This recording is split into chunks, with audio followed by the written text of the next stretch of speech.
सबैजनालाई नमस्ते। Welcome my YouTube channel. मैले विशेष गरेर सर्ट भिडियोहरू चाहिँ बनाउने गर्थेँ, तर मैले यस्तो लङ भिडियो चाहिँ युट्युब च्यानलमा अपलोड गर्ने गरेको थिएन। मेरो टार्गेट पनि ससानो कमेडी भिडियोहरू बनाउने भन्ने नै थियो, तर आज परिस्थितिवश मैले एउटा लङ भिडियो अपलोड गर्दैछु। किनभने नेपालमा अहिले जो यो मौसम परिवर्तन भइरहेको छ, यो अत्यन्तै खतरनाक तरिकाले, नसोचेको तरिकाले चाहिँ मौसम परिवर्तन भइराखेको छ। विभिन्न स्थानहरूमा अत्याधिक वर्षा पनि भइराखेको छ।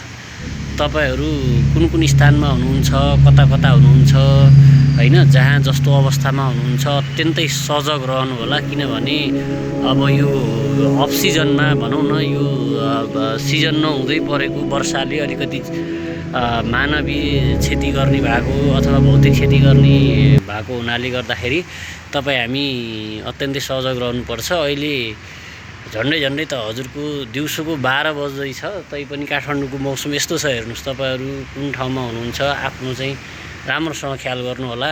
किनभने हामीले प्राकृतिक विपत्तिलाई टाढेर त टार्न सक्दैनौँ, तर पनि तथापि सजग रहियो भने क्षति चाहिँ कम हुनबाट हामी जोगिन सक्छौँ। आफ्नो भौतिक क्षति, मानवीय क्षति, यो कुराहरूबाट जोगिन सक्ने भएको हुनाले आफ्नो ठाउँबाट चाहिँ तपाईहरूले प्रयास गर्नुहोला।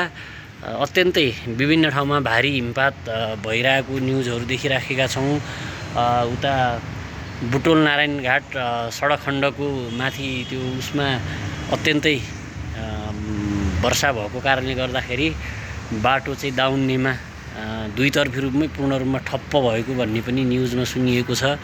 त्यसकारण कृपया तपाईहरू सजग रहनुहोला। जहाँबाट यो भिडियो हेर्दै हुनुहुन्छ सबैजनाले यो चाहिँ लाइक, शेयर, सब्सक्राइब पनि गरिदिनु होला।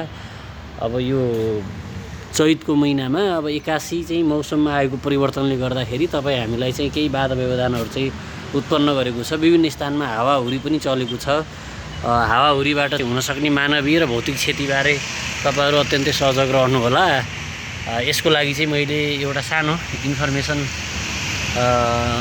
को एउटा भिडियो बनाएको हो। थाहा त सबैलाई हुन्छ, थाहा नहुने होइन, तर तैपनि एउटा चाहिँ भिडियो बनाएर पोस्ट गर्न मन लाग्यो होइन। मैले सधैँ सर्ट भिडियोहरू बनाउँथेँ, आज तपाईहरुमा चाहिँ यो एउटा लङ भिडियो लिएर आएको छु।